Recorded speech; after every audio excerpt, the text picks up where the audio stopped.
Thank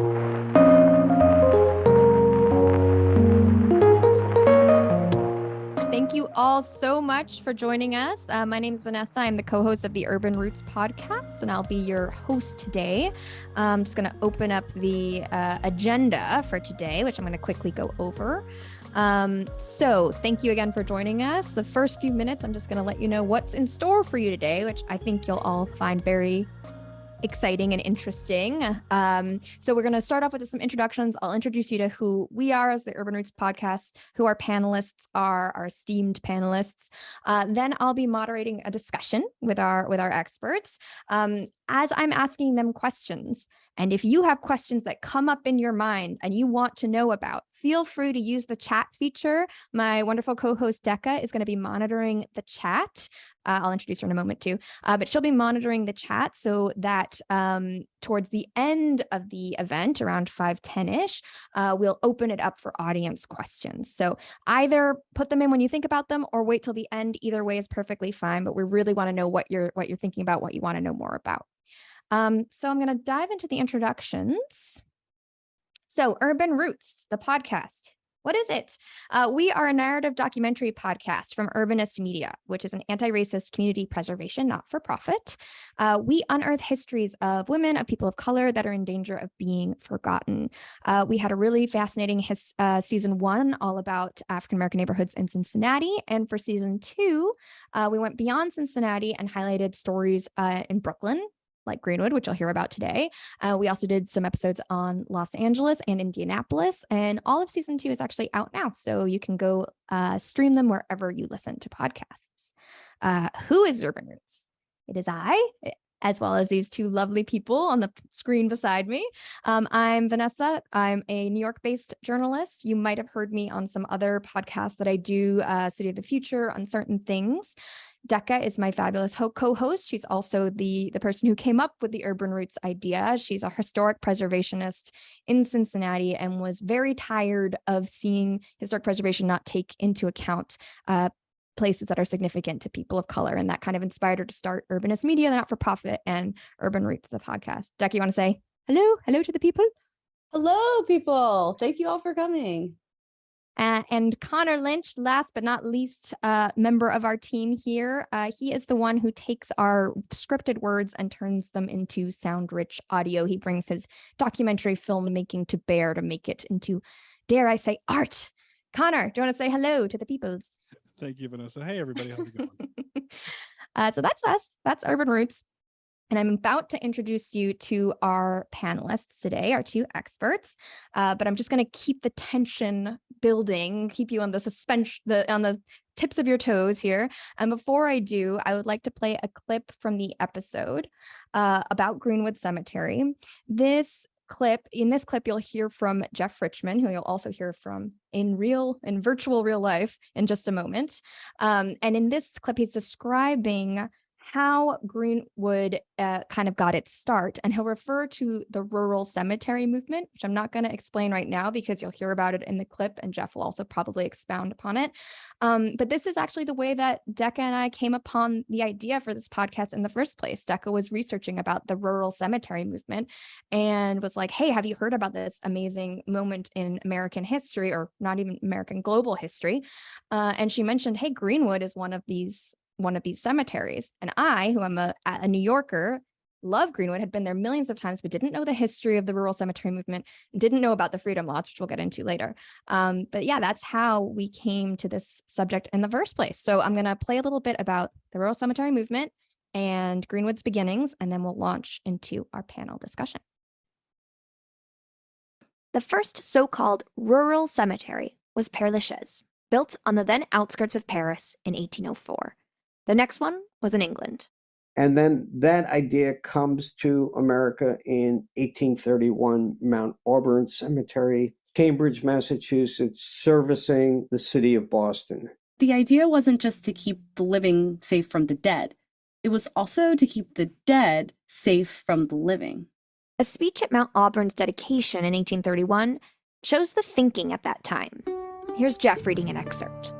Why should we expose our burying grounds to the unfeeling gaze of the idler, to the noisy press of business, to the discordant shouts of merriment or the baleful visitations of the dissolute.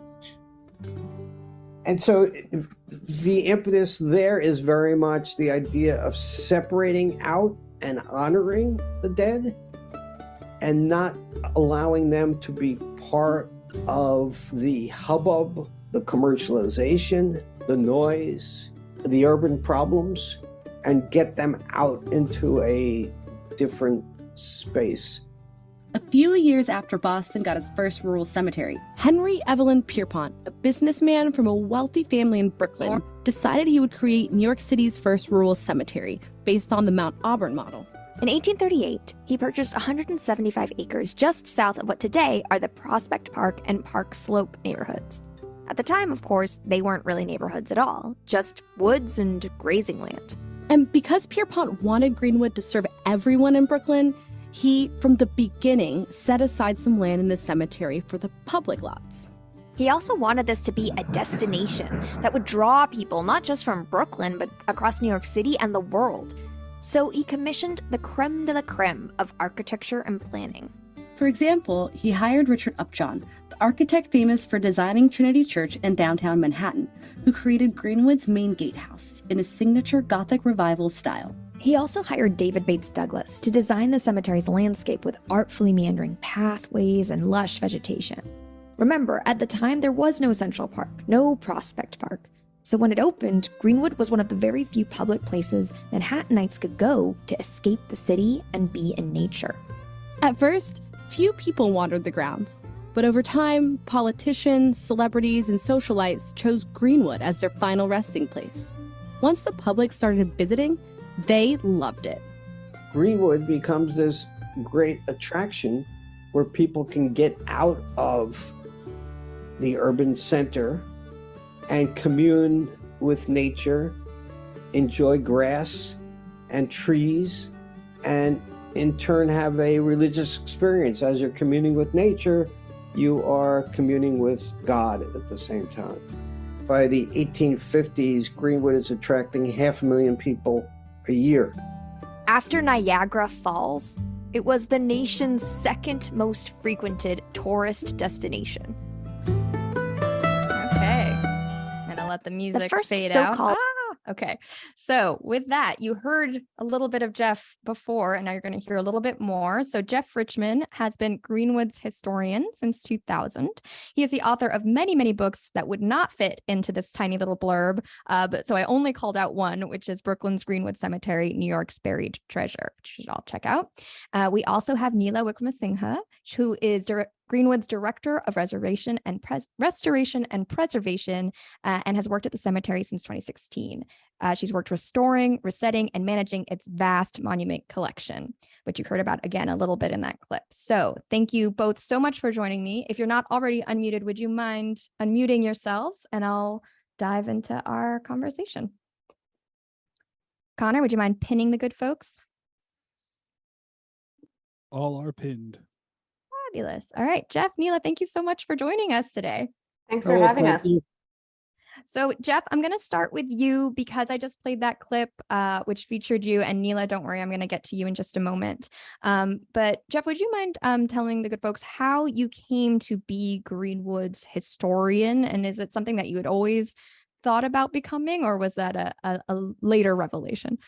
It was kind of a later revelation. And so I've long been a collector, and one thing I started collecting about 40 years ago was photographs from New York City from the 1860s and 70s, particularly stereo views, those side-by-side images that you can see in 3D with a viewer, and kept coming across images of some place called Greenwood Cemetery, and really didn't know anything about it. But at one point in the around 1987, I saw an ad to come into Greenwood to take photographs with a professional photographer. And I have long been interested in photography, taking my own photographs, and so thought that was a great opportunity. And I was absolutely spellbound by the place, how spectacular it was. and started to do tours of the cemetery on my own, and then decided to research and write a book on my own.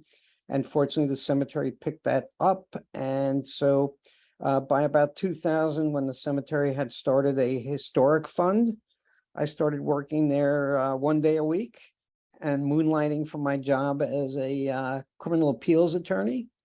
And then in 2007, I had it with judges and assistant district attorneys, and decided that Greenwood brought together for me my interest in history, my interest in 19th century photography, interest in landscape design, and other interests, and that it would be the perfect place. And so with the president of the cemetery, we created this cemetery historian job, which I think is perhaps essentially unique in America. Right. Right. I guess now that you mentioned it, I don't know of many cemetery historians, so it is kind of a unique niche that you've carved for yourself. So so we heard a little bit about the rural cemetery movement in that clip. So the first thing I'd like you to explain for us, Jeff, is how unique was Greenwood, right? Because as you heard, it was a movement that was global, started in Europe, came to the US. So in some ways, I would imagine it kind of followed the trends of its time. But in some ways, I'm sure it kind of bucked the trends a little bit. So would you mind talking about to what extent it is very emblematic of rural cemetery, and in what ways it kind of differentiates itself? Yes, and so it fits into the early years of the rural cemetery in America, but is not certainly the first. It's actually the fourth of the rural cemeteries. And so Mount Auburn, Cambridge, Massachusetts is servicing Boston, and Laurel Hill servicing Philadelphia. So, and then Mount Hope up in Rochester, New York, just a month before Greenwood is founded. And Greenwood is chartered by New York State, April 18th of 1838. And I know April 18th because that happens to be my birthday also. And so that kind of works out. And so in the 19th century, virtually every urban center had its rural cemetery. So this is a broad movement that swept from the Northeast into the Midwest and on beyond that. But Greenwood, design-wise, was unusual. David Bates Douglas had been a military and then a civil engineer. You couldn't in 1837, 1838, when Greenwood was being established, look on the internet for a landscape designer. There was no such profession. And so you hired someone who was familiar with the landscape, who had worked on the sewers in Brooklyn. But he did a brilliant job, and actually much of the design, or at least elements of the design, are precursors of what Olmsted and Vaux would do in Central Park and Prospect Park.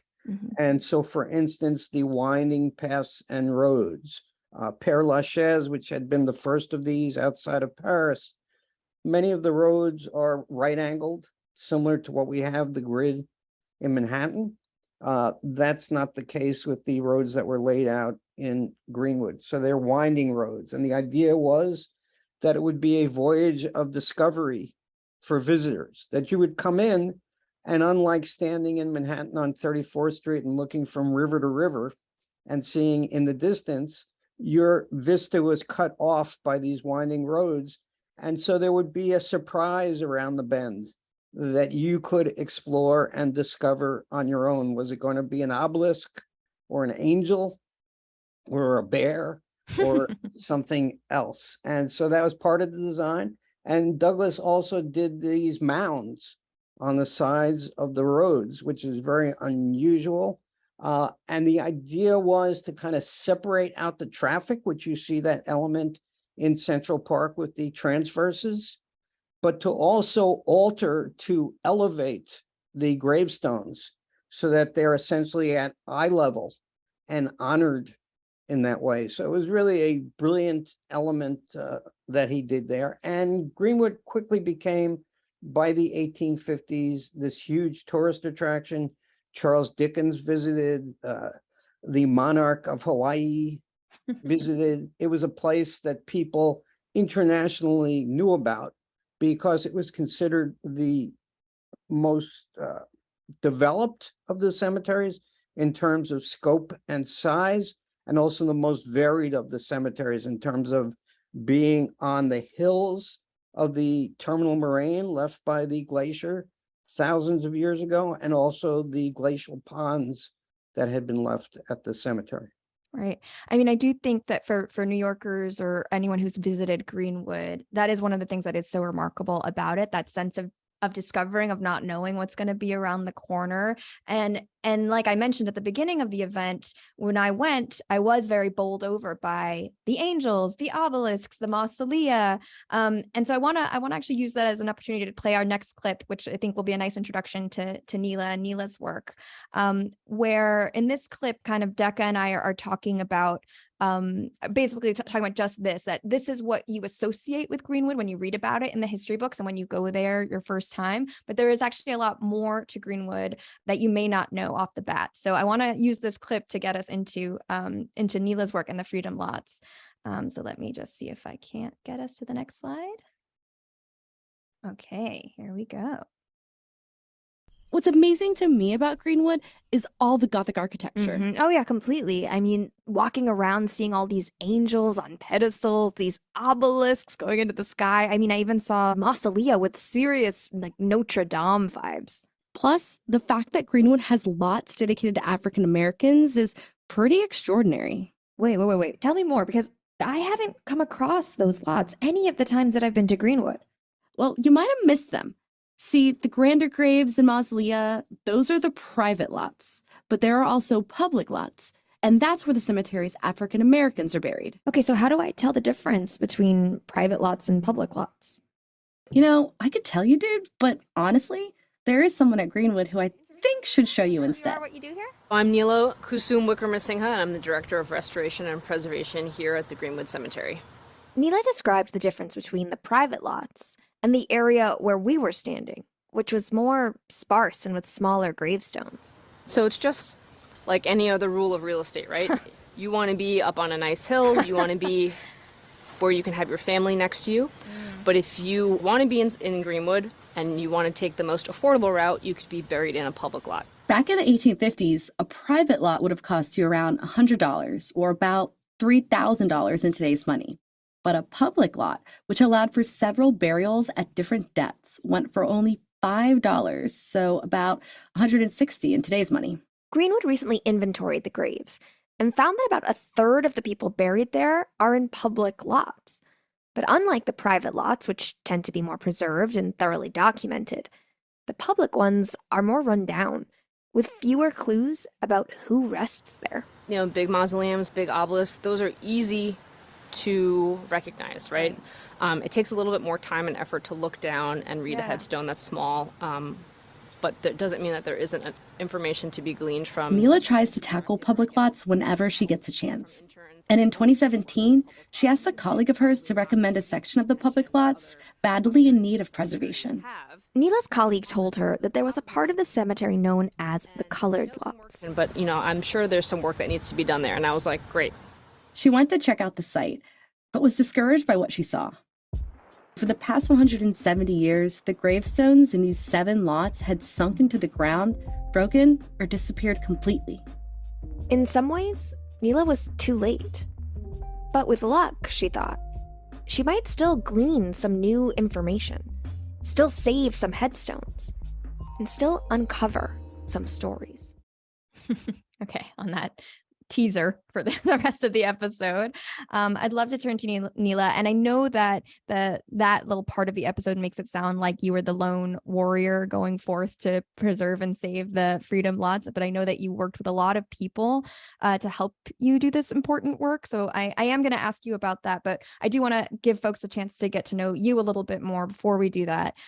So would you mind talking to us about how you actually decided to become a preservationist, or kind of your journey to preservation? Because I don't know if a lot of like young children necessarily think about that as a career path. So I'd be curious to know how you found your way to it and what drew you to it.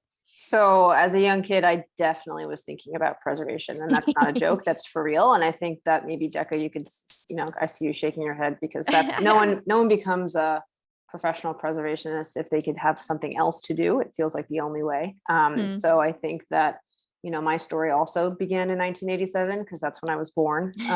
So here we are. I think that folks that are drawn to preservation or architectural conservation, it's such a there's so many different avenues that you could take within preservation. And I think that for me, it was how to take the idea of wanting to know more and definitely become a professional within the field, making sure that I had all my credentials, et cetera, but then specializing within the kind of more hands-on aspect. So I'm a preservationist by training. And then one step forward is that I'm an architectural conservator, which means I am doing the repairs and alongside my crew and making sure that we're doing them along a set of standards that is sort of our guiding principles. So if you're a conservator, you have to make sure that you're doing repairs in the right way with the right materials, and that will stand the test of time, and documenting the whole process in that way. So, I like to say, yeah, sure, maybe there wasn't a professional conservator before me at Greenwood, but most everyone at Greenwood is engaged in some sort of preservation. And everyone who's there working within the landscape has that preservation mindset, even if they're not using that word. So I think it's a good place to see how so many different types of people can work towards preserving a landscape, because it's had a singular function for almost 200 years, which is simply fantastic. And everything there is meant to be there forever, actually, which is different than other monuments or other buildings that we have out here on these streets. So I think that it is an ideal place to practice preservation, and is absolutely something that we practice because it takes a lot of work, and every day we kind of get better at it.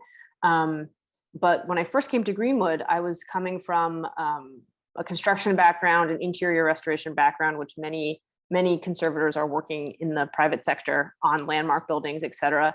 And that is more generally basically working on a construction schedule and having, you finish one project and you start another one. So being able to do like holistic preservation and conservation work here at Greenwood is quite a privilege, because you don't usually get to have that kind of scope when you do a project. So when I began working with high school students during one of my first summers working at Greenwood, and I was sort of given the suggestion, there's this one section that, internally has been known as the colored lots. I sort of said, we have to do this work, Right. And I also, it was very important.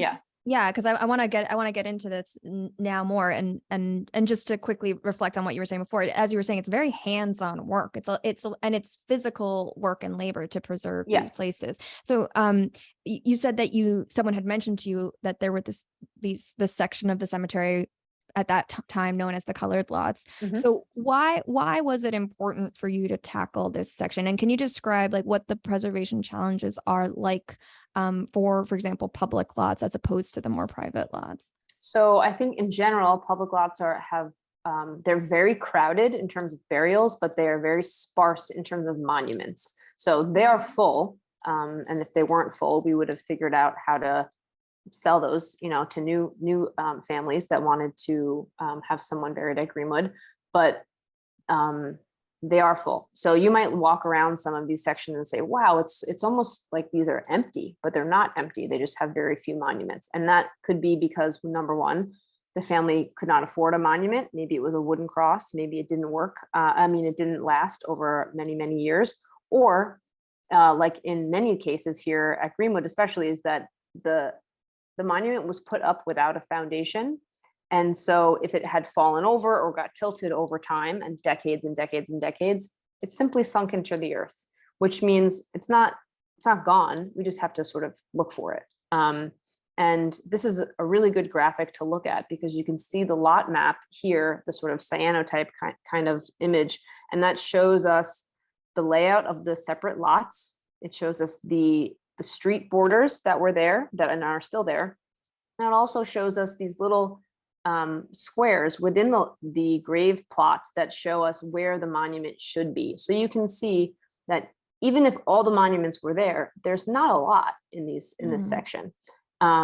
And monuments that are filled in all the way, that denotes a marble monument, and monuments that are open, an open rectangle, denotes granite. So that's the map that I use, these survey maps, whenever I'm going into a public lot to try to find monuments that have been buried. Great. And one more question for you, Neela, and then I'm going to ask a question to both of you. But so can you talk a little bit about working with the interns? You started talking about this earlier. Is that common at Greenwood? Do you often work with student interns? And when you got like linked up with this group, why was it important to you that they work on this project in particular? So Greenwood has had a long history of working with summer high school students for like 15 years, even before I was there, doing many different kinds of things. We mainly work with two high schools, Williamsburg High School of Architecture and Design and Stephen Mather High School, that is run by the National Parks Service, and that's in Manhattan. So these are two what we call preservation high schools. So all of those students know the word preservation, and they are young people thinking about the field. So they kind of are already engaged in what that might mean for them. So we were able to sort of tap into their students because they're already interested in this field for a paid internship through the city. So it's great because the city pays the students, and they get a really great internship kind of out of that, which is great. And also there's the caveat of, everyone says, oh, great, you have some sort of free labor, things like that. It takes a long time, right? It takes a long time to figure out, okay, maybe you're not really into the outside type of work. Maybe, it's hard work. Like you said, it's not for everyone. It's not for minors sometimes, so you really have to make sure that you balance all of the work outside also with a lot of, we took a lot of great field trips. We have different professionals in the field come and speak to them to try to kind of open the worldview that is preservation, and then try to connect this small project in their backyard in Brooklyn to larger preservation themes that were going on, especially in 2017. This was happening right in the middle of Charlottesville. And we were able to have pretty frank conversations with, every single student that I had was a student of color. And you cannot be within the world of preservation, within the world of monument preservation, within the scope of today's world, within the world of Act 2017, and not talk about race, and not talk about how this might affect a young student of color. Especially, so I worked with then Brooklyn Historical Society, New York Public Library, and different experts to come in and say, what is it about a place or about a name that might be problematic, or that might not sit well with me, a student of color? So I really tried to go slowly, because this is not work from a preservation point of view. You can't just go sort of and say, all right, let's find all the monuments and that's it. You have to really go through all the steps really slowly, especially when working with students, and take time to pause to address any emotional or academic issues that might come up in the way. Yeah, and just one quick follow-up on that, because I do think it's important to point out that it's slow work in the good sense, and that it takes a lot of time, but it's also, like you said, it's emotional work. And we talk about that in the podcast, about the emotional import of either maybe sometimes finding a grave and sometimes not finding a grave, or going through the research and understanding and learning about the story, the history of the person that was buried there, that would have very easily been lost to time, right? And so that does have emotional impact, I think. And I would like to just follow up. I think part of the project, which I thought was so extraordinary that we talk about in the podcast, is how they left the site for people to find it in the future. And that was, I think kind of unusual perhaps about the approach, but I'd love you to speak a little bit more about the part of the work that the students did to think about how a newcomer to the site would experience it. Sure. So I think a lot of times within a historic site, we rely so heavily on our interpretation. I think that right now, humans, we sort of go through life and we're like, where am I? Where's the sign? But we don't really need to do that in a historic cemetery, because each monument tells you about this place. But as you know, a lot of things can get lost in terms of what gets translated when you read a headstone. It doesn't really give you the whole story. So there are different areas within the cemetery where we have interpretive signs and different ways that tell folks and visitors, hey, this is some additional information about this area. And sometimes we do that with a traditional sign, and sometimes we do that with special plantings or different sort of non-permanent ways that you can also alter the landscape to make sure that folks sort of pay attention and see that something different might be going on here. So I worked to try to be as hands-off as I could within the parameters of what we could afford and maintain in the cemetery. When I asked the students, okay, we found additional monuments within this area and we restored them. That means we cleaned them, we reset them, we make sure they were standing up straight. We did research into who's buried there, but now what? And all of them said, okay, now we have to plant something. This idea of planting a flower or something that would come back every year. So we worked with our horticulture department to find things that would come back every year. So we have irises that come back every year. So it's this idea of I don't have to plant something every year for it to look like someone has been there, right? I think young adults have this idea of like, I have to leave something or I have to sort of look like I was there.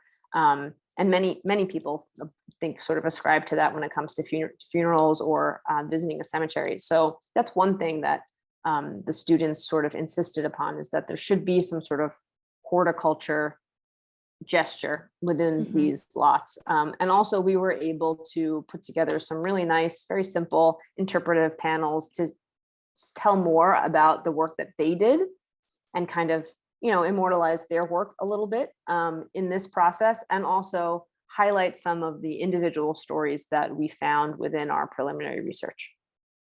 Okay, thank you.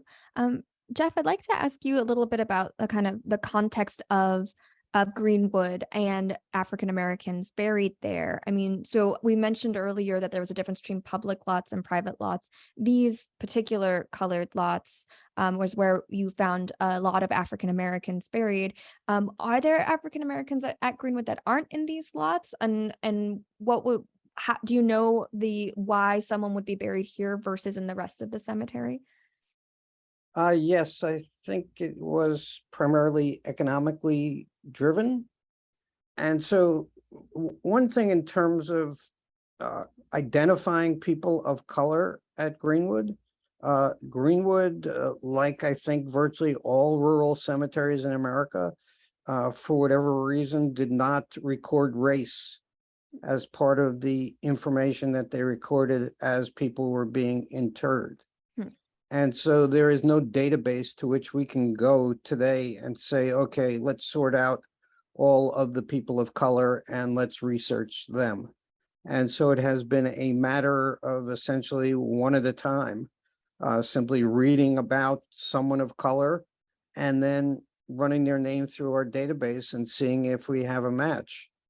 And so we have discovered that while people who did not have the economic means to buy a family lot for what you said, the $100 or the equivalent of $3,000 today, back in the 19th century, and therefore wound up in these freedom lots, there were people who did have the economic wherewithal and were people of color who purchased lots. And so I think I'm somewhere in the range of 6 or 7 such lots that we have found over the years.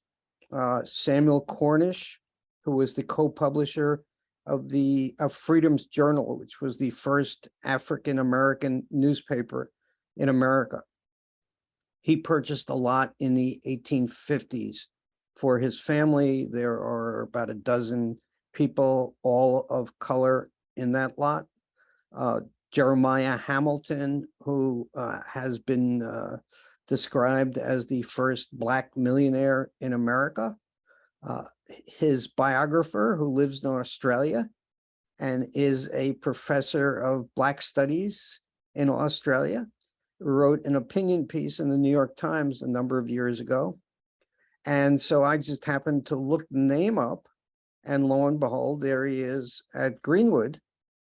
And so he also has a lot, but he married a white woman, so that is something of an integrated lot. But we have found a number of people, a family, Peter Van Dyke, who was a caterer. And so in 19th century New York, the professions available and open to people of color were very limited. And so you had a lot of sailors, you had a lot of dock workers, and catering was one of the few businesses that an African American could go into and prosper. And Peter Van Dyke and his wife, Rosanna, did very, very well. And so researching it, this was New York Historical Society that had just purchased a sampler that she sewed in 1820 when she attended the African Free School. And it turned out that their curator there told us that she was there, and also discovered an adjoining lot where Charles Reason is buried. Charles Reason has the distinction of being the first man of color to be a professor at a college in America. And he lies at Greenwood in front of a gravestone, very similar to what you would see in these freedom lots, with just his initials on it. And so we do have an unmarked grave project, and we are working at putting a better gravestone out there, which will, at least for people passing by him, be able to see first African-American professor at a American university and pique their interest and bring him some of the attention that he well deserves. So that leads me, and I know we're around the time that I want to open the floor to the audience. So I will open it very soon. So if you have questions, you can, if you haven't already, feel free to put them in the chat. But I do want to ask one more question before I open it to the audience, which is we obviously like raised awareness around the freedom lots specifically for this episode, but as you mentioned, Jeff, there are many other instances of African Americans buried in Greenwood. There are more stories. So I would just love to know how Greenwood is thinking about preserving African American history at Greenwood, and whether that's in terms of preservation plans or programming, or how the cemetery is going about that. Yes, so we've actually been active in doing that. And so I have pretty much, since I started working as a historian at the cemetery, worked towards creating a Black History tour in February, Black History Month. When I first started, we just didn't have sufficient mass to do that, just didn't know enough of these stories and the people. And about 12 years ago, we did have enough. And so we started doing that. We just did our first Juneteenth tour on June 19th of this year. And we do have a talk with a NYU professor who just wrote the introduction to James Weldon Johnson's autobiography of an ex-colored man. And so we're going to be doing a Zoom session on that. James Weldon Johnson, if people don't know that name, is truly an extraordinary Renaissance man. He wrote the words, his brother wrote the music to Lift Every Voice and Sing, which was long known as the Negro National Anthem and is now known as the Black National Anthem. And New York City City Council rose and sang it just a couple of years ago. And he was part of the Harlem Renaissance. He was a poet and a writer, the first man of color to be admitted to the bar in Florida after Reconstruction, and just remarkable human beings. So we've tried to. What's amazing to me. So sorry, Jeff. We did so on the Juneteenth tour, and we actually had someone come in and sing. An ethnomusicologist at Medgar Evers College sang and explained Lift Every Voice and Sing and the lyrics. So that was wonderful. So we are doing that, as much as we can as we make future discoveries and as we have enough information to share with people. Wonderful. Oh, well, thank you so much. So I would love to open the floor now to our audience to ask us questions. So you've heard a little bit from Jeff and Neela, obviously, about Greenwood Cemetery. So feel free to ask any follow-ups about that. Jeff also knows a lot about New York City history more broadly, and Neela knows a lot about cemetery preservation and preservation more broadly. So you can ask questions about that. Or if you're curious about Urban Roots and the podcast and the work we do, you're also welcome to ask about that. So Decca, do we have any questions coming in? Do we have a first question we can vet? Yeah, we have a question here. So the question is, are the freedom lots marked on a map, or like the map that the visitors get upon arriving?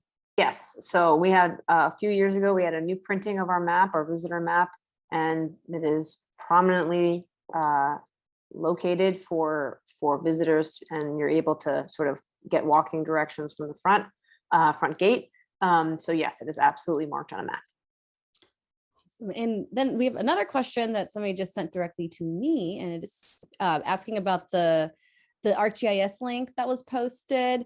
So could one of you talk a little bit about that story map and what Sure. it took? Yeah.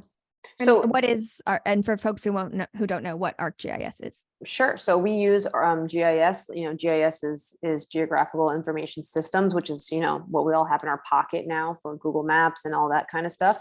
And more broadly, ArcGIS is a program that's used by many different cultural institutions, architects, architectural historians, to locate things in places, right? So if that's what we do at Greenwood, we are looking at different points on maps in a vast campus, if you think about the cemetery. So we're able to input information about, I use it to input information about each cemetery headstone that I work on, or maybe it's each tree that we work on.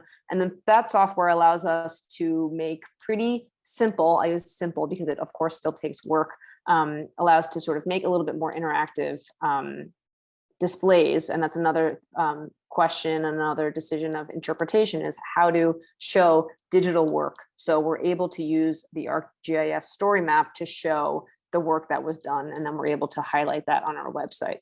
So that's it's something that will be there as a record. It's something that shows the work that the students did, and it's also a point where you can pick up that work and continue it and add more information. So we use it a lot at the cemetery to manage workflow, to just it's a very big place. We have to figure out where we are and to where we're doing the work. So that helps us out a lot, and I think that is a way to engage students who are using different kinds of digital media within their own high school and college life, and be able to sort of integrate that into their experience here as interns. Yeah, and just to if I understand it correctly too, it's like me as a member of the public, I can go to the ArcGIS map, and it's kind of like a Google Map experience where I can kind of click over a particular grave, and then maybe I'll see a blurb of information, or I'll see some pictures of the person. So it's just a way for me to interact without actually having to physically be there. Right, and it's great for different types of folks who maybe can't make it all the way to the cemetery, right? So it's really important for accessibility. It's important for transparency and where we're working. And I think that it's a sort of really great tool that we can use in addition to, of course, having a paper map, because that's also super important. Great. Super cool. Like, thanks for explaining that. So we have a question about what's the difference between the garden and rural cemeteries? That's one of my very long list of pet peeves. So I have never come across garden cemetery as having been used in the 19th century as a term. And so I think it's pretty much a sales tool today. And so rural cemetery sounds like way back then, and garden cemetery sounds much more contemporary. And so my perspective is that people have just adopted that because it kind of sounds better in terms of expressing what you are. But I don't know that it was ever used in the history. I think also interestingly, I mean, when you think about all of the rural cemeteries today, they're not so rural, right? Like Père Lachaise, I was just in Paris not too long ago. I was able to get there on the subway. Same thing with Greenwood. They were rural at the time of their creation, but nowadays they're very urban. So that there's that funny contradiction that they're still so-called rural, but no Right. longer actually. And what's one of the great strengths, I think, of Greenwood is that it's this green oasis Yes, yeah. surrounded by this urban humanity. And so, allows people, particularly during the pandemic, where our leadership made a decision to open up the cemetery even more to people and allow people to come in there and use that space. I think it's just a vital green area for people who otherwise may not have access to that sort of space. Definitely. Yeah. So the next question is, I like this question a lot because it I think tags along to this like time period. What is the significance of the architecture in the cemetery? And I know that we said in the episode, there's a lot of Gothic architecture, and that's very specific to this time period. So maybe Jeff, you could speak to that a little bit. Sure. So I remember the first time I went to the cemetery, the first thing that occurred to me was all of these mausoleums. And so we have, I think, about 600-700 of these tombs scattered on the hills of the cemetery. And looking at that, that was like 19th century New York on these hills. And so one of the common things in describing 19th century New York is, if you didn't like the city the way it looked, just wait 20 years because it would all be torn down and rebuilt. And so these are survivors of architectural styles that you kind of have to wander far and wide to find out in the world, but have not gotten torn down because it's a cemetery. And so it's remarkable to be in there and see an Egyptian pyramid, or to see a Doric columned building. And so it's kind of remarkable and miraculous to see this New York City of the 19th century. And many of the leading architects are in fact interred at Greenwood, and I think largely because of that, because they were surrounded by the types of buildings that they themselves would have built. Thank you, Jeff. So this other question I think might be a little bit more for Neela. And Neela, you can pass it to Jeff if you want, but it's really just, what is the difference between the obelisks, monuments, and mausolea? That's personal choice. That's someone decided, hey, I want an obelisk, right? That's the same personal choice that you'd have of saying, hatchback or sedan, right? That's up to the person, right? So that's the difference between them. They all, the later you go back, they're all following the rules of revival style architecture, making its impact on New York.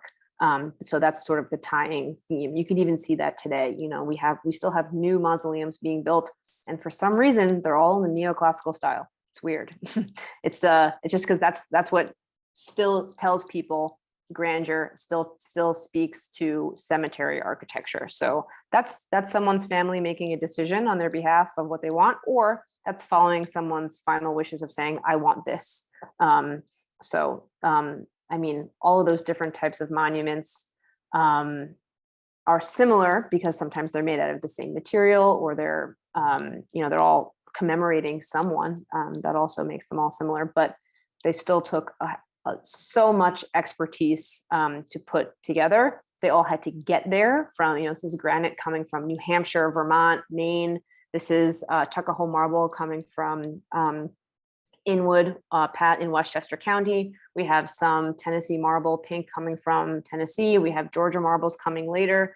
And then, of course, a little bit of Indiana limestone that's still making its way to the cemetery. So it's also reflective of the building themes that, like Jeff said, are happening all over New York at that time. So we're in the middle of brownstone, Brooklyn at Greenwood. We have, I think, the largest confluence of brownstone architecture, funerary architecture in the world, because that's the stones were already being cut. So that's why they're being used here. Just one quick point on that. Greenwood was really a pioneer of zoning and the idea of rules and regulations, which at the time in the mid-19th century didn't exist so much out in the world. And so 75 pages of rules and regulations. And one of the suggestions within those rules was don't do what the person next to you did in their lot. If they did an angel, you do an obelisk. And so, you know, in the year 2022, when people come to visit, it will be varied and exciting for visitors. And so that seems to have worked out very well.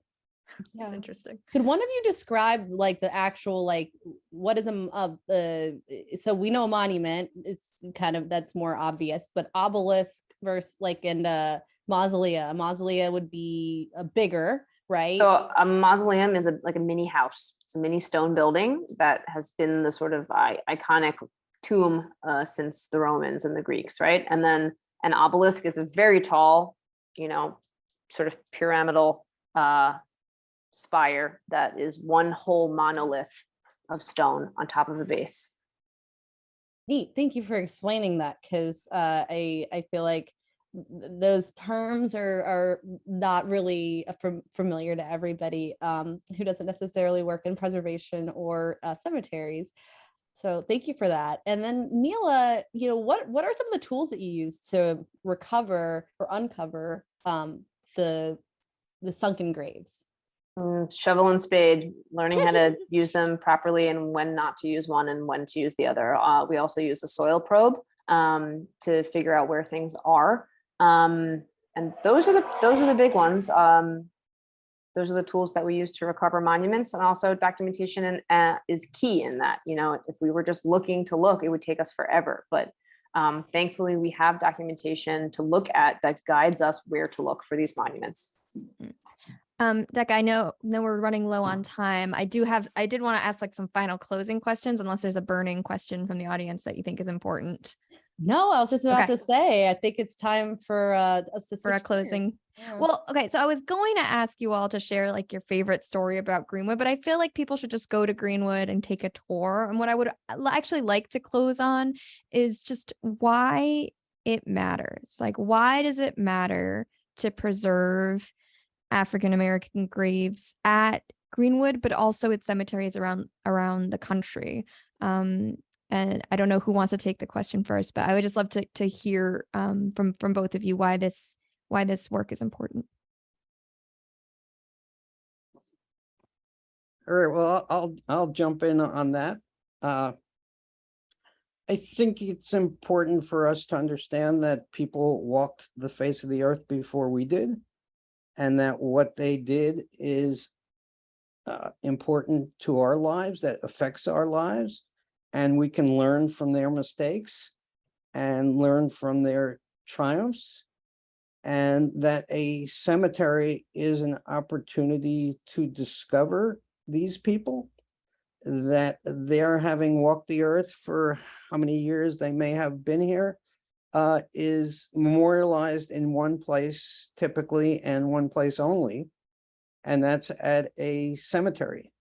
And that's very much the purpose of a cemetery. And so when I first started doing tours of the cemetery, I was reluctant to walk on graves, and I had a bit of a crisis on that. And it occurred to me that, in fact, this might be the first time in 100 or 150 years that this person's name had been spoken.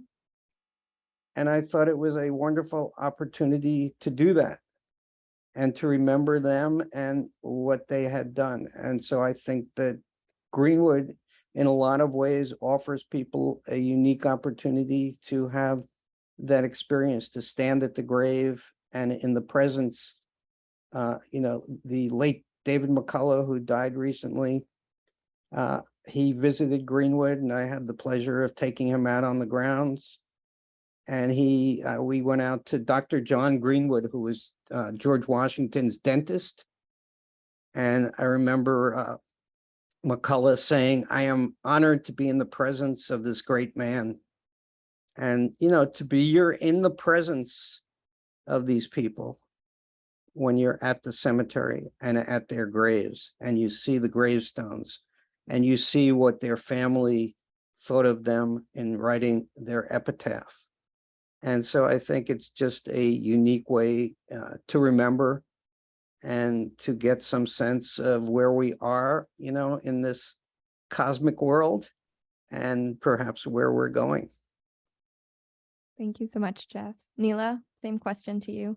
Yeah, I think specifically for me, it's the acknowledgement that a diverse history has always been here. Period. End of sentence. At Greenwood, if you look around, you can see so many beautiful, large monuments to people who had a lot of money or had a lot of power.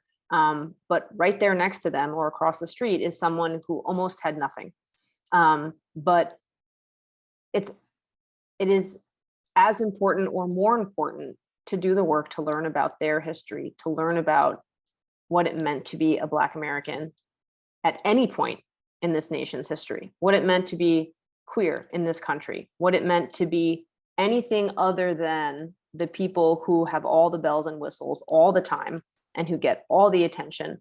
So we're able to integrate a more diverse and more full story for young adults, for people who might take our tour every single year, but maybe, we're still working on that, right? We still learn things every year about all the permanent residents that are here at Greenwood. And that's the hook, we hope, is that this is never going to be a finished story, which is sometimes daunting and sometimes, most of the time, really inspiring, because who knows who we're going to find out more about next. And that is what we continually have to share with our public and with our neighbors and with people who come from all around the world to visit us, or people who live down the block and never come in, right? So we hope to always have something new to share so that we can properly mirror the people who we are serving today and show them that you can find someone who might have had a life experience that you have here, and here you are living and working and trying to get through this Brooklyn day, and they were doing that too. Mm-hmm. And I think what Jeff said is really important, is sort of standing where their family stood, or even where someone was taking the time to bury them. Maybe their family wasn't there, but there was absolutely at least a team of 2 gravediggers there doing that job respectfully. So I think that knowing that is very important, because it's the idea of putting your feet where someone else was.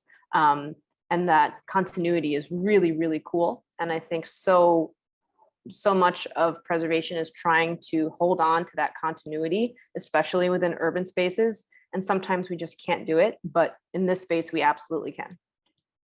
Thank you so much. I recognize that we're past time, so thank you for the people who stayed on to the very end, because I think those 2 answers were really worth holding on for. So thank you. Just want to thank you all for coming. Thank you to Jeff and Neela for both being giving us their time and giving us these really thoughtful answers. Just wanted to say that if you like this event and you like the idea of Urban Roots, you can find us on all the social medias. I have the information up. I think Decca might be putting some information in the chat. We'd love your support, your follows, and you can also follow Greenwood. We've been tagging them up a storm this week in anticipation of this event. So Jeff and Neela, thank you so much. I think the Urban Roots team will stay on for a few minutes in case people want to chat us any questions, but otherwise I think that's it. And thank you so much. Oh, well, thank you. It was a great pleasure. Great job. Thanks so much. Thank you. Thank you.